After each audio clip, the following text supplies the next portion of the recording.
On March the 27th, 1977, Tenerife, a tropical paradise in the Canary Islands, became a killing field when two jumbo jets collide with one another. I think I must have said a very short prayer. I hope he misses us. And that's when I just closed my eyes and ducked.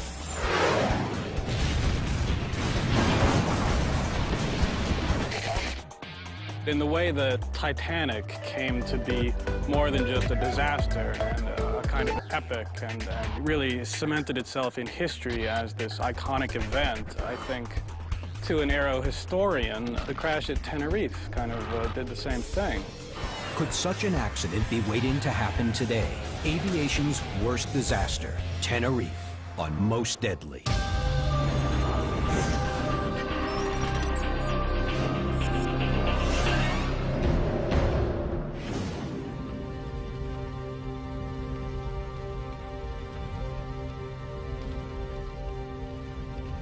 Time stops for those involved in an air crash. It stops for those caught inside the disaster and for anyone who studies the aftermath. In most cases, all that is left is wreckage and sometimes haunting photographic evidence. A DC-10 crashes in Chicago in 1979. When hydraulic failure causes an engine to be torn away from the body of the plane. A PSA 727 collides with a small private plane in 1978 on final approach into San Diego. Hijacking results in this crash of a 757 into the sea near the Comoros Islands in 1996. Every air disaster is different, but at the root of each can be found one or more causes from a grimly familiar list. Terrorism, mechanical malfunction, weather, technical trouble, human error. Very rarely does a plane wreck result from a combination of all these recurring factors.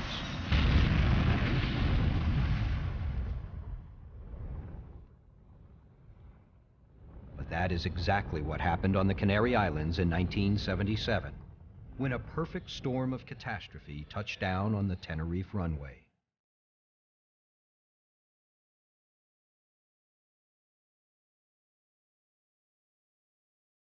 What we're looking at is Charlie 4.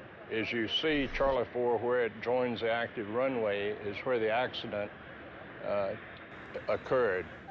Co-pilot Robert Bragg is the only surviving officer from the historic crash. I think it changes you when you see that much devastation and that many people so badly hurt. I think the things that probably you didn't consider important in life before the accident becomes much more important. On March 27, 1977, two jumbo 747 jets collide, approaching the C4 taxiway at Tenerife. The catastrophe claims 583 lives, the greatest death toll from a single aviation incident to date. No one aboard KLM Flight 4805 survives, and only 70 people on Pan Am Flight 1736 escaped the inferno that engulfed both planes. The entire top of the airplane was gone, and it reminded me of some giant knife that had just sliced the entire top of the fuselage off. We did not need to wait for a command from the captain. I just jumped up and started shouting the commands you shout to evacuate the plane. Both of the wings were on fire, burning. On the left wing of the airplane, there were 55 to 60 people already standing out on that wing. And as I looked at the door, it just kind of crumpled. There shouldn't have been anything there. It was just the top of the airplane. And instead, it was a mountain of debris.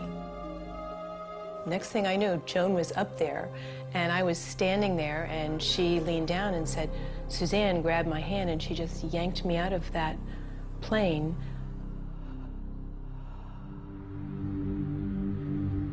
Although it occurred decades ago, for pilots and controllers, The disaster at Tenerife remains the benchmark for all that can go wrong in an airplane.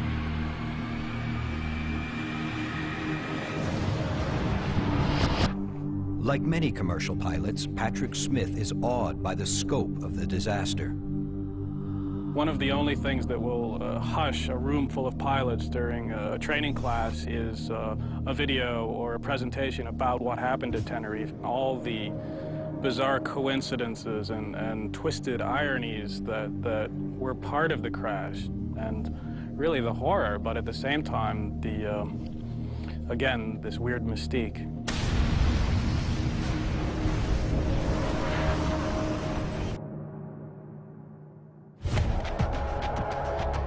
The events in Tenerife resulted from an almost inconceivable chain of bad luck and worse circumstance. Terrorism shuts down one airport, rerouting huge airliners to another airport with only a single runway to handle the new traffic. Key radio transmissions cancel each other out, and warnings given 1736, report when runway clear. are never heard. Weather shrouds the airport in fog, and huge planes are forced to maneuver out of sight from one another.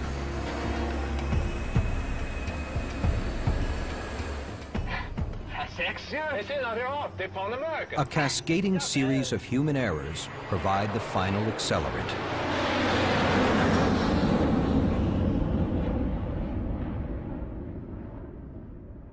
Tenerife is a rather unique, and on the other hand, it's not rather unique, because if you really look, there were many factors that they culminated and caused that catastrophic accident. That's why we characterize accidents like Tenerife low probability but high consequence, because you need to have all those factors, they come together. Exactly what happened here on this runway in 1977? How did it happen? And more importantly, can it happen again? 1448, you shouldn't be anywhere near sea level. Hold your position, please just stop. I think anyone who's been through an accident automatically asks themselves what they could have done possibly to have prevented the accident. There were 6 men in the cockpits of both 747s. 3 died that afternoon. Today, only 1 pilot remains. Now, Captain Robert Bragg has agreed to go back into the cockpit to recreate, with a simulated crew, the exact unfolding chain of events leading to the deadly collision. The dialogue we are about to hear comes directly from the transcripts of the tapes recorded that day, when, in the space of an hour, miscommunication, taxiway to your left. impatience, 35 minutes. poor visibility, and technical malfunction culminated in the most deadly aviation catastrophe in history. A disaster that could happen again. The Canary Islands are 7 extinct volcanic outcrops in the Atlantic Ocean off the coast of North Africa. Santa Cruz de Tenerife and Las Palmas are among them. These Spanish-controlled islands are exotic tourist destinations for many Europeans. Ancient seafarers called them the Fortunate Isles. But good fortune was nowhere to be found on Sunday, March 27, 1977, when unprecedented catastrophe enveloped Tenerife Airport.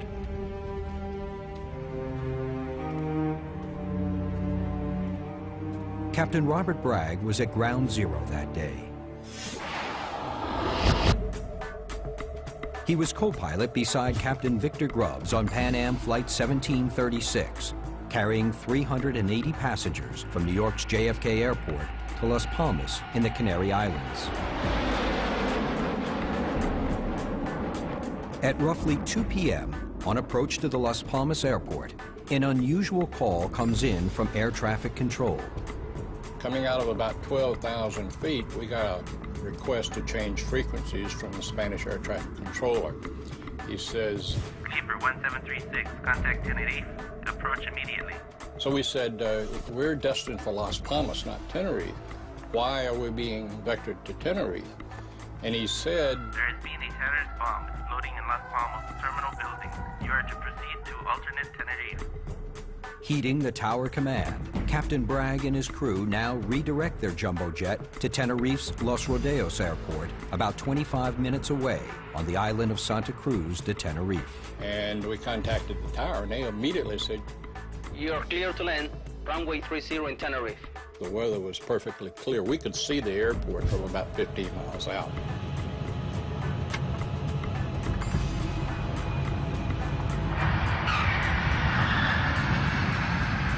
We saw probably 50 airplanes that had been diverted there, because this was around 3 in the afternoon on Sunday afternoon. So the whole ramp area was completely congested. Clipper 1736, taxi and exit at the end of the runway and hold a position behind the KLM ahead of him. Our parking area was the 4th position in a line of 4 airplanes. So there were 3 other airplanes in front of us, including KLM, which was directly in front of us. KLM Flight 4805, another 747 carrying 234 passengers and 14 crew members, had also been diverted from Las Palmas to Tenerife because of the terrorist threat. The captain on the KLM is Jacob van Janten, KLM's chief pilot and principal flight instructor. First officer is Klaus Mears, a newly trained co-pilot that Captain van Janten had himself tested on a similar craft just 6 months prior. Behind Mears sits the flight engineer, William Schroeder. Now, crew and passengers on all the diverted aircraft wait at the Tenerife airport, unsure how long a delay lay ahead. The sight of stacked jumbo jets was enough to draw interest from the local residents, one of whom took this, the only photograph, showing Captain Bragg's Pan Am 747 lined up directly behind the KLM jumbo. Among the Pan Am flight attendants were Suzanne Donovan and Joan Jackson. The passengers, as I recall, were not allowed to deplane, which was why we were doing a service on the ground, giving them whatever we had. But I don't remember anyone being really overwhelmingly dismayed at this. There was just a little glitch that was going to pass. Likewise, aboard the KLM flight, cockpit crew and passengers hunkered down for a wait. Perhaps they take comfort in the career achievements of their pilot, who is featured in their complimentary issue of KLM's In-Flight magazine. And finally, we heard the tower operator say, Gentlemen, be advised that Las Palmas is now open. About 3:45, news of this announcement from the tower comes as a relief to everyone. Planes have been grounded for almost 2 hours. But the wait isn't over yet. Now KLM Captain Jacob van Janten makes an unusual decision to refuel. His action is unnecessary. Records later show that the plane had sufficient reserves. The Pan Am crew was surprised and annoyed by the delay. the captain, Big Grubbs, called KLM and asked him, KLM 4805, how long will you take to refuel? And the KLM pilot responded very abruptly. 35 minutes.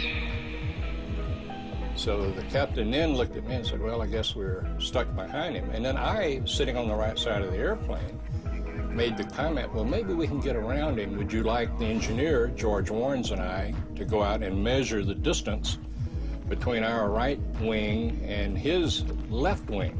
And we were 12 feet inside of his wing clearance. So we were 12 feet short of getting around him. Basically, we waited 35 minutes for the KLM plane to refuel. Now, on a look-back basis, if we'd have had 2 wing walkers being people that stand on your wingtip and visually give you a clearance, we could have possibly gotten around him, but we had no feeling of any absolute necessity to get this done. Rerouted flights, an odd decision to refuel, 12 feet of clearance. So begins the terrible list of seemingly unrelated details that would ultimately form links in a deadly chain. In the 35 minutes it will take for the KLM to refuel, yet another adverse condition descends upon the runway at Tenerife. A fog bank comes down off the side of this hill and stops right on the runway. And that fog is to become a funeral shroud for 583 men, women, and children.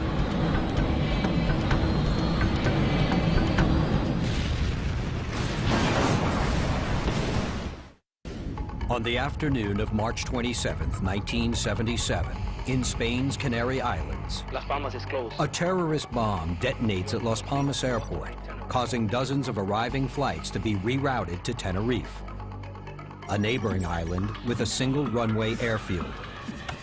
Pan American Flight 1736 from New York, co-piloted by Captain Bragg, is one of 2 jumbo jets now assembled in a lineup, awaiting instruction from air traffic control at Tenerife. Parked directly in front of the Pan Am Jumbo is KLM Flight 4805 out of Amsterdam, piloted by veteran Captain Jacob van Janten.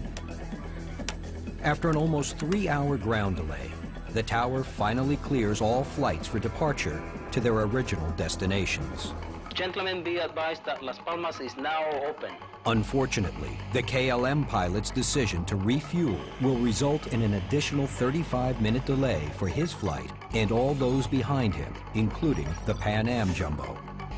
Finally, at 4:58 p.m., after filling the KLM's tank with an additional 14,500 gallons of fuel, co-pilot Klaus Mears contacts the Tenerife Tower for permission to taxi for takeoff. We require a backtrack on 12 for takeoff, runway 30.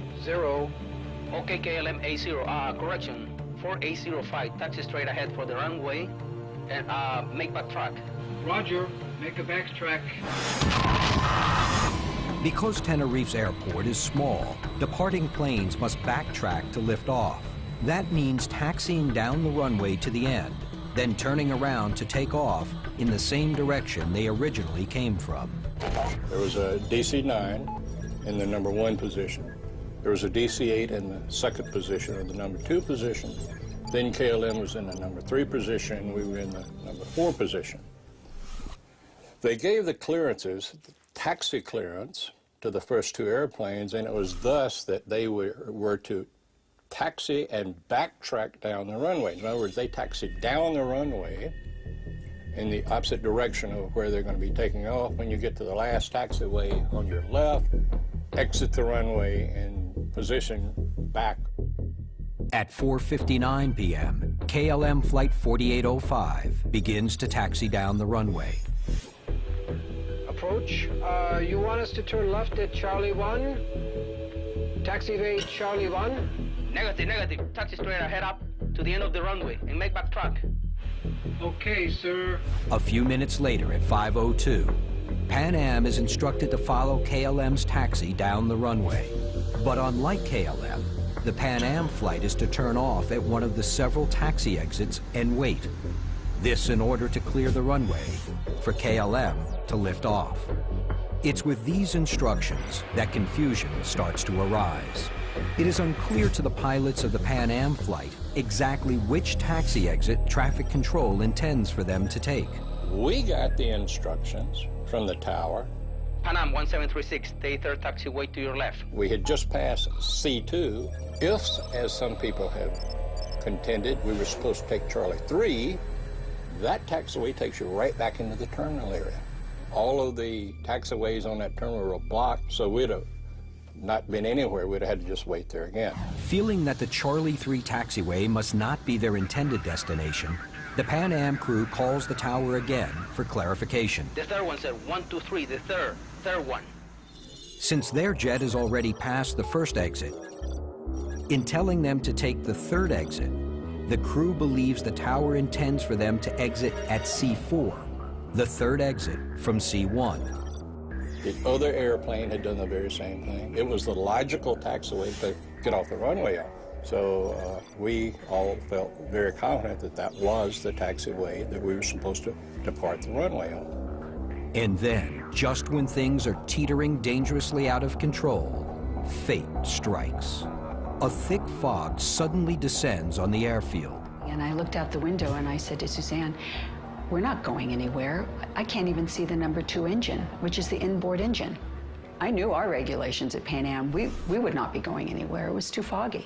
Yeah, we expected to go to the back to wherever we had been sitting. The island has a reputation of very quickly fogging in. And the visibility went from unlimited down to 500 meters, which is about 1,500 feet. And we could just barely see the runway in front of the nose. And at the same time, looking for our taxiway that we were supposed to turn off to the left to clear the active runway and to get off the runway and into position back of the KLM. Like many small single runway airports, Tenerife was not equipped with ground radar, allowing air traffic controllers to monitor aircraft on the field. But even as the airfield is enveloped by fog, the decision to go ahead with takeoff remains in place. That particular runway, as most runways are, were very highly painted to give you the center line, and we were barely able to see the runway. And the captain had slowed the airplane down to like 3 knots, just barely moving. We were just beginning to see the curved directional lines to take us off on the Charlie 4, which was the taxiway we were looking for. Having lost sight of the KLM and the Pan Am jets, the tower now seeks to get verbal confirmation on the relative location of both planes on the runway. KLM 4805, how many taxiway did you pass? I think we just passed Charlie 4 now. Both cockpit crews and the air traffic controllers are now working outside of their comfort zones. Okay, at the end of the runway, make 180 and report. Ready for ATC clearance. The KLM reaches the end of the runway and turns 180 degrees.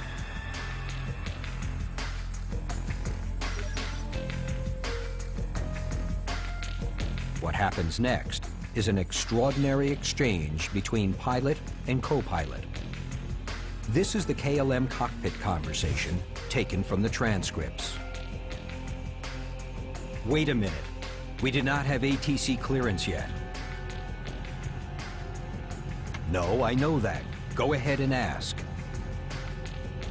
This exchange suggests that Van Janten had begun to take off until his co-pilot reminds him that he did not have clearance. This is an unusual interaction as Van Janten, the senior officer, was not used to having his judgment questioned in his own cockpit.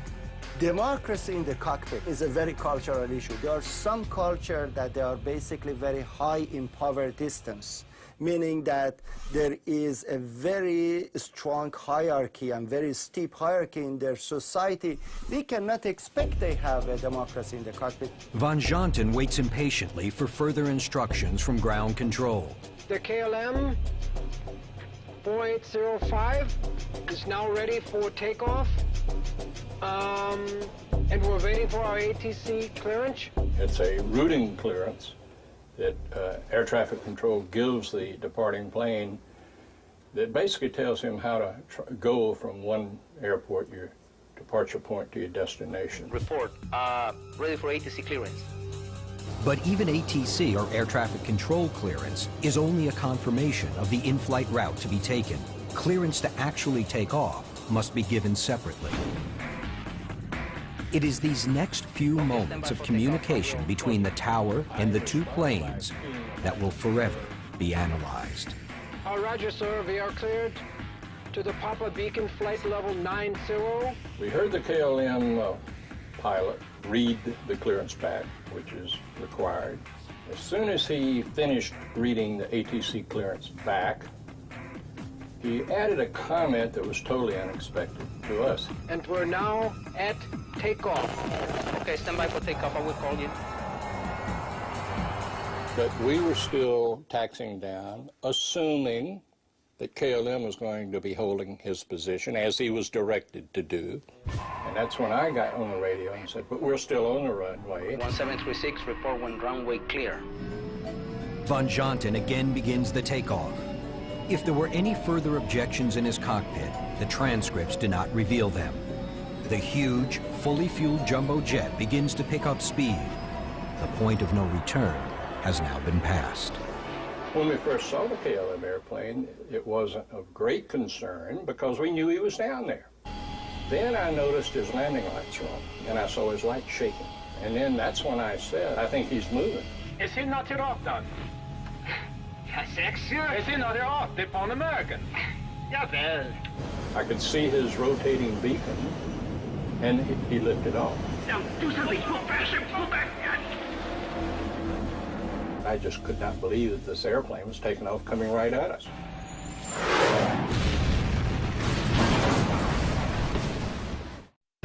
On a fog-bound runway, two 747 jumbo jets desperately attempt to escape each other's path, but it's too late. And I said, he's moving, get off, to the captain. He went to full power on the throttles. We were only going 3 knots, so the airplane was moving very slowly. I think I must have said a very short prayer. I hope he misses us. And that's when I just closed my eyes and ducked.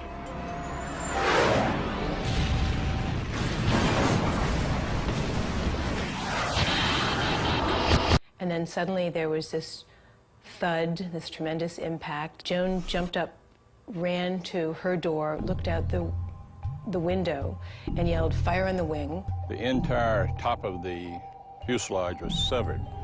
If you look at the window of the airplane, those windows were gone and the entire top of the airplane was gone. So what I did when I decided to leave and I was yelling at everybody to get out, I stood up on the foot of the cockpit floor that was remaining and reached over and grabbed the back of the captain's seat, Victor Grubb's seat, and then just jumped right over the side. I continued making my way down through this bits of the fuselage and things, and got about 5 feet or so. There was an edge, a precipice about 5 feet tall, and there was a group of passengers there, maybe 8 or 10 passengers, and I started pushing them, saying, you know, jump, jump. We have to get out of here. And then the debris shifted again, and then everybody, all of us, were just kind of leaping to try to get away from where the debris was shifting, because the engines now were spewing all the metals. They were disintegrating so severely. No one got out of the airplane past row 33. Reason for that was when KLM hit us, he severed his landing gear into our airplane. Matter of fact, they found his landing gear, the main landing gear, in our wreckage.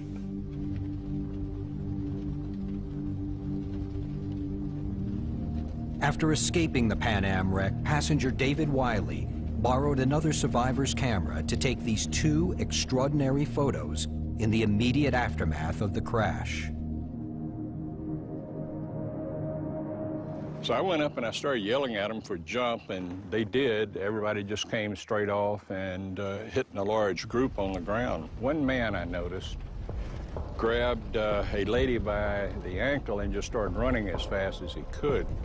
Turned out later that the lady that was being drugged across the ground was the wife of the man that was pulling her. And when she hit, all of the other people hit on top of her, and broke her back, both arms and both legs.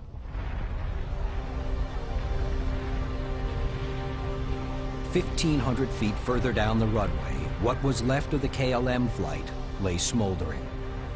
A full tank of fuel turned the jet into a bonfire of twisted metal. Not one of the 248 people on board survived. And I think that was our first thought. That was our first It was thought. a bomb, and we were astonished when someone pointed out that there was another plane down the runway on fire. We had no idea. In the chaos of the aftermath, rescue workers never made it to the Pan Am site in time to aid injured survivors.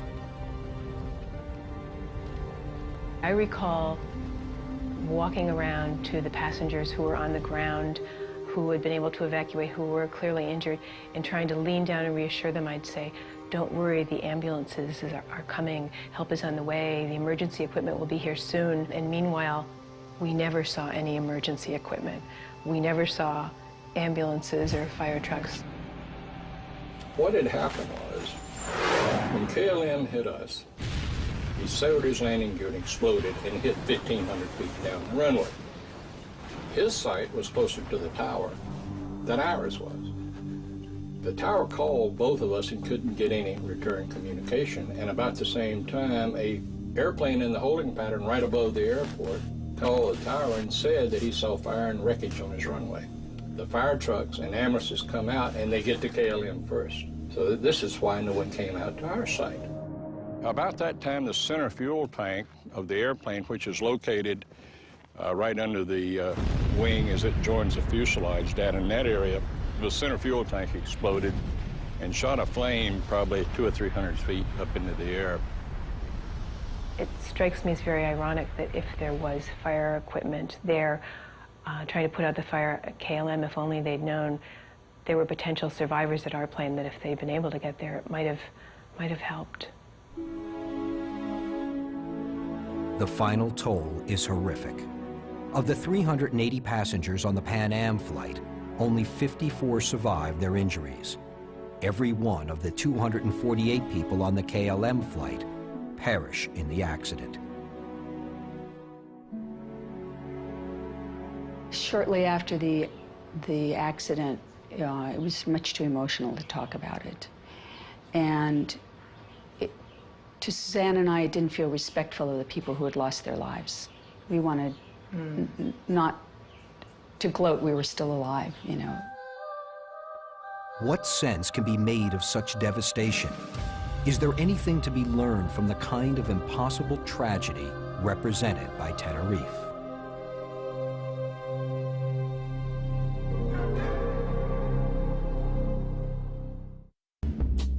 Root causes for the catastrophe at Tenerife are manifold. The University of Southern California School of Engineering is home to an internationally famous aviation safety research and training program.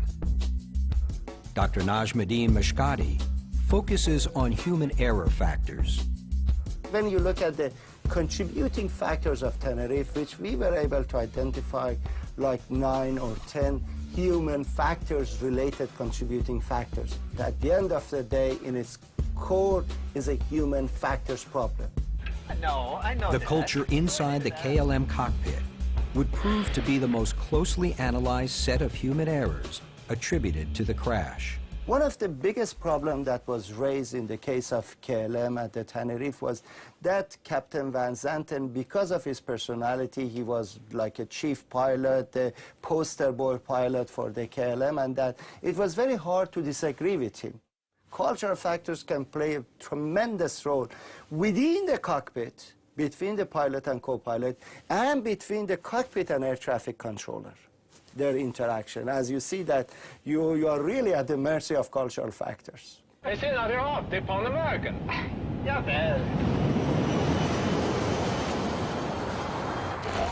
And as it turned out, it was actually the flight engineer, this is the third in command on the flight deck, who actually questioned whether the Pan American airplane was off the runway. He was the only one who did. And the captain responded that yes, he was, emphatically that he was off the runway.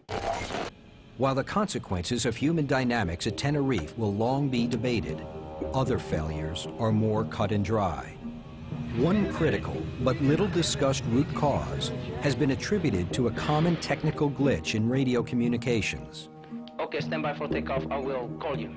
I responded by keying the mic and saying, "We are still on the runway." Roger Alpha 1736, report when runway clear. Tragically, Robert Bragg's urgent message that his 747 is still on the runway and in the direct path of the KLM 747 is never clearly received. He goes unheard because of a radio frequency phenomenon known as the heterodyne effect. Patrick Smith is a commercial airline pilot and author.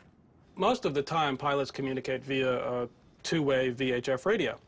And the way that works is a crew member or an air traffic controller picks up a microphone or using the headset and the hand switch on the yoke, clicks the mic, makes the transmission, releases the mic, and waits for an acknowledgement, or in pilot speak, a read back. 3 Golf Charlie's ready at Foxtrot 25 left. 3 Golf Charlie, runway 25 left, position hold. Position hold 25 left, 3 Golf Charlie. The trouble arises when 2 or more transmissions are made at the same time. They effectively cancel each other out, and the result is a prolonged squeal, or just a hail of static. What happened at Tenerife is that 2 very critical transmissions that effectively could have prevented the accident were made at the same instant, were blocked out, and nobody caught it. There are units that can be put into airline transport radios that won't allow heterodynes to occur. And for the most part, they haven't been installed. And that's not to say that there's a crisis at hand where there are, airplanes waiting to crash into each other all the time. It's been 30 years and it hasn't happened. And with 40,000 or so airplanes taking off, commercial airplanes taking off around the world every day, the record speaks for itself. That said, it's an easy fix. Why not do it? The catastrophe that happened at Tenerife has a technical name: incursion. The Federal Aviation Administration defines a runway incursion as a collision or a near miss involving 2 planes either trying to land or take off. The Tenerife incursion might be the worst in history, but it will not be the last.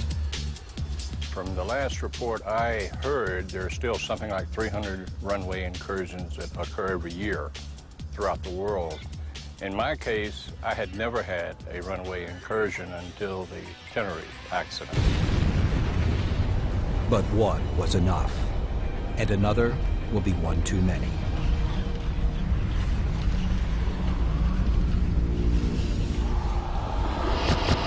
In the history of flight, mid-air near collisions are rare. However, near misses between planes where at least one of them is on the ground has become an almost daily occurrence. There was another accident 6 years after the Tenerife disaster at Madrid involving a ground collision between a DC-9 and a Boeing 727. There was not a major ground collision after that until the accident at Linate Airport serving Milan in October of 2001. A Cessna Citation business-type jet was cleared to taxi to the end of the runway, and in doing so, it actually taxied the opposite direction and crossed the runway in which an MD-87 jet was taking off. The runway incursion at Linate bears a strong resemblance to Tenerife. Both airports are notorious for fog, and neither at the time had operating ground radar. Runway incursions are a focus of research and development for Ratan Katwa at the Honeywell Aviation firm. From the cockpit of an incoming plane at Los Angeles International Airport, he demonstrates just what pilots are up against navigating routine air traffic control signals on any given flight. As we near the runway, 2 potentially dangerous situations occur. First, our call sign was very similar to the call sign for another plane. Did you hear there was a 3 Charlie Charlie? Yeah, on the frequency. Yeah, it just gave me the idea. Our call sign is 3 Golf Charlie. What we heard on the radio on the same frequency was a very, very similar call sign, 3 Charlie Charlie. This problem or this issue of similar call signs has in fact been a component in previous runway incursions. Next, something which could easily compound confusion about our call sign: a last-minute change to our runway. King 3 Golf Charlie, change to runway 25 right, you're clear to land, 12507. King 3 Golf Charlie, runway 25 right, clear to land. The last moment on final approach, the tower controller asked us to in fact sidestep to land on the other parallel runway. And this, of course, can set up an environment where the workload is high, stress can be high, and in other words, it can certainly lead to a situation where a runway incursion could potentially be caused. Our confusing landing sequence at LAX illustrates why many believe high-tech map displays and situational advisory systems should be standard issue on commercial aircraft. But others feel technology isn't a silver bullet solution. A TV screen style monitor shows a graphical depiction of where your airplane is relative to other airplanes on the ground and in flight. Something like that, had it been there at Tenerife, may have prevented the accident from happening. Skylane 6530, Mike, at 25 right for a straight-out departure. Sometimes this technology is more fancy than it needs to be, and, you know, there are so many multiple oral warnings and color-coded depictions. Sometimes they use more gray matter than a pilot has at his disposal at a given time. You know, studies show that when a crew's workload is either too high or too low, performance suffers. In 1977, a lethal combination of human error, foggy weather, technological malfunction, and overcrowding on the runway lead to the single most deadly aviation disaster in history. Every event leading to the Tenerife catastrophe could happen again at almost any airport today. Have the broader lessons of Tenerife been fully comprehended 3 decades after the crash?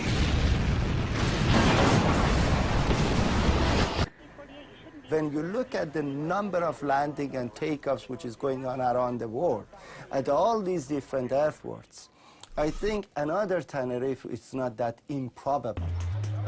General flying public, they have this fixation. They see a better, shinier, more modern technology. They think it's a panacea. But it's really not.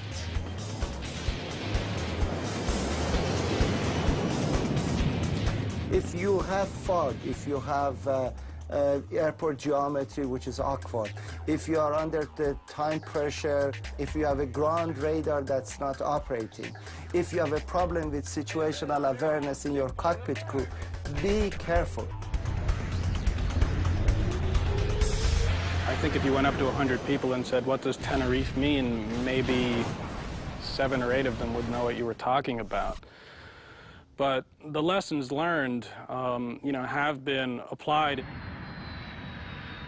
Runway incursions and near misses, as they're misleadingly called sometimes, you know, have been on the increase, but in a way that's a symptom of there just being so many more planes and so many more people flying.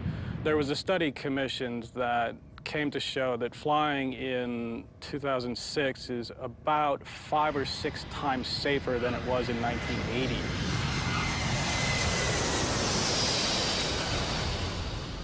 I learned from this accident, you just cannot get into a hurry in an airplane. Now, that's common nature to do that. If you're running late, you have to come up with some type of procedure to get yourself calmed down and just say, hell, we're going to stop the airplane if we have to until this stuff gets right.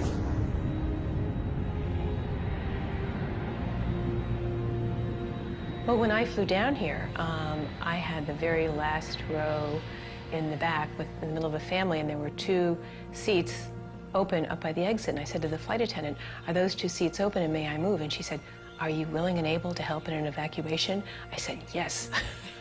And then she said, "You can open the exit and assist people out?" I said, "I've done it."